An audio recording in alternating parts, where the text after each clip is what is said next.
La parole à... La parole à... Un podcast de Cadre Emploi. C'est une passionnée de cyclisme que Cadre Emploi vous invite à écouter dans ce podcast.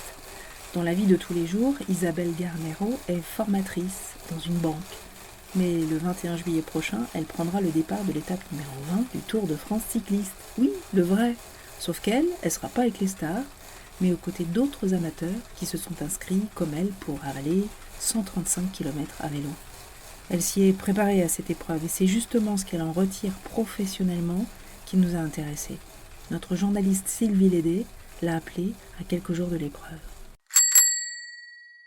Bonjour Isabelle Garnero, je suis ravie de vous avoir en ligne à quelques jours du coup d'envoi du prochain Tour de France. Alors vous êtes formatrice du LCL auprès de conseillers clientèle particuliers, mais l'une de vos autres passions, en fait, c'est le vélo. En quelques mots, est-ce que vous pouvez nous expliquer à quand remonte cette passion pour la bicyclette ? Alors la passion pour le vélo, je l'ai acquise grâce à mon papa quand j'étais toute petite parce que déjà toute jeune, il m'emmenait sur les routes du Tour de France et que lui-même était cycliste. Et en fait, c'est plutôt vers mes 20 ans que j'ai commencé à monter vraiment sur un vélo pour m'entraîner. Et puis après, c'était allé crescendo d'année en année pour vraiment devenir une passion quasiment à temps complet, plutôt depuis 2008. Donc là, vous êtes affûté pour prendre le départ de cette étape du Tour de France réservée aux cyclotouristes. Je rappelle, c'est la 4e fois que vous allez prendre le départ. Ce sont pas moins de 135 km entre Albertville et Val Thorens dans les Alpes que vous allez parcourir, pas moins de 4300 mètres de dénivelé. Donc autant dire que ça va un petit peu monter. Comment vous vous êtes préparé à ce type d'épreuve ? En fait, en faisant du vélo régulièrement, depuis quelques années, je me suis inscrite dans un club à Cournon d'Auvergne. Ça aide à bénéficier de l'émulation et de l'effet groupe. Ça aide à toujours trouver la motivation pour aller rouler, parce qu'en hiver c'est pas toujours facile. Quand il fait pas beau, quand il fait froid, et ben là on a le groupe, donc on prend son vélo le samedi matin, le dimanche matin. Donc je roule quasiment tout le temps. Je fais très très peu de pauses, voire pas du tout. J'allège les entraînements pendant l'hiver, mais sinon je m'arrête pas. Donc ça fait partie de l'entraînement. Après au niveau technique, il faut varier un peu les entraînements où on fait du cardio, pousser un peu plus loin dans ses retranchements, sur des séances peut-être un peu plus courtes, et puis après, à l'opposé, des séances où il y a beaucoup plus de kilomètres et où le cœur va moins monter, donc il faut varier un petit peu tout pour faire travailler tous les muscles. Et puis l'autre pendant de la préparation, c'est de faire en amont de l'étape du Tour d'autres cyclosportives pour déjà se mettre dans le rythme d'une compétition, dans le rythme d'une course, parce que on court pas pareil, on n'a pas la même émulation quand on est au sein d'un peloton de coursiers.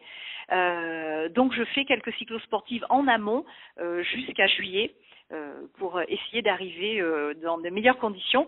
Sans oublier une étape importante aussi, je tiens à le préciser, c'est le repos, parce que c'est bien beau de faire tout ça, mais à un moment donné, il faut aussi penser à lever le pied, parce que sinon on arrive en juillet, on est trop fatigué. D'accord, donc là, en vous écoutant, on a l'impression que vous êtes déjà sur la ligne de départ. Est-ce que cette pratique sportive intense et intensive vous sert dans votre job au quotidien ?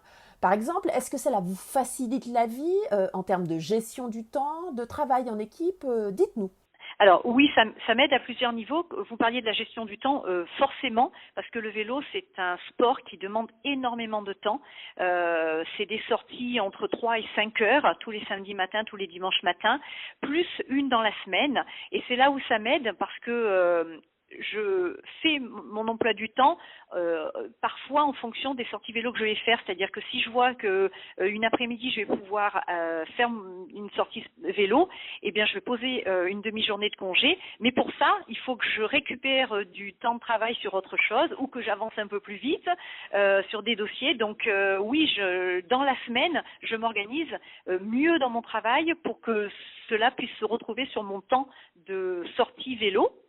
Et puis, par rapport à mon travail en lui-même, puisque je fais de la formation, le fait d'être dans un monde cycliste qui est plutôt masculin, où il faut parfois s'imposer en tant que féminine pour justifier sa place, eh bien, ça aide à prendre de l'assurance.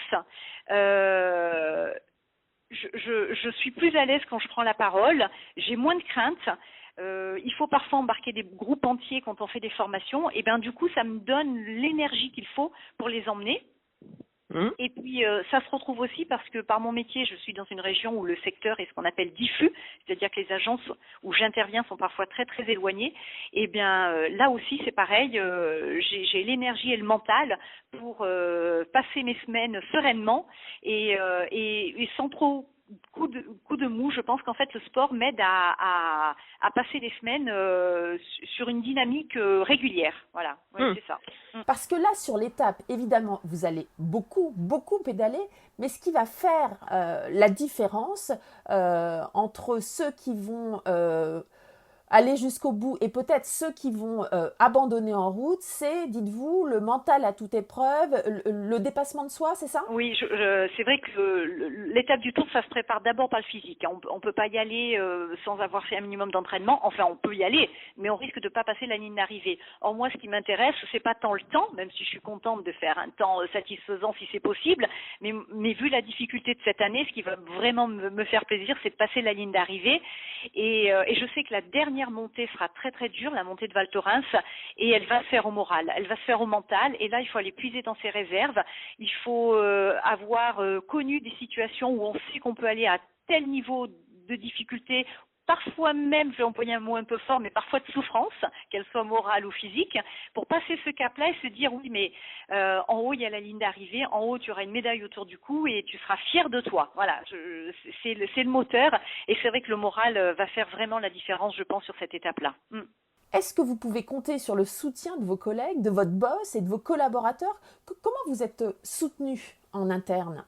Alors, vraiment par plein de niveaux. Alors, on va parler du boss. Là, le patron, il m'aide bien dans mon organisation parce que il a la gentillesse, on va dire, ou la possibilité de pouvoir accepter mes demi-congés dont je parlais tout à l'heure, que je pose, eh bien, parfois dans la semaine, quand je vois la météo qui va arriver et que je regarde ça le lundi matin. Donc, alors que normalement, il faut quelques jours d'anticipation. Là, il accepte que je puisse libérer des demi-journées de temps en temps comme ça. Après, au niveau de mes collègues, quand j'arrive le lundi matin, justement, ils me disent « Alors, qu'est-ce que tu as fait ce week-end ? Qu'est-ce que tu as fait comme tour ? Combien tu as fait de kilomètres ?» Voilà, ils s'intéressent vraiment à ce que je fais. Si je fais des cyclosportives, ils me demandent le temps que j'ai fait, le classement que j'ai obtenu. Donc, ils s'intéressent vraiment, et ça, c'est très agréable parce que c'est ma vie privée, ils pourraient ne pas s'en intéresser, mais ça me fait plaisir. Et puis l'autre domaine dans lequel on voit qu'au niveau du travail, il y a un intérêt, c'est encore plus haut, c'est-à-dire au niveau du LCL dans l'entreprise, parce que là, cette année, ils ont mis en avant les collaborateurs qui vont faire l'étape du Tour, et il y a en interne un petit fil rouge, on va dire, qui s'est fait pour qu'on puisse suivre notre évolution, et ça, c'est diffusé à l'ensemble des collaborateurs.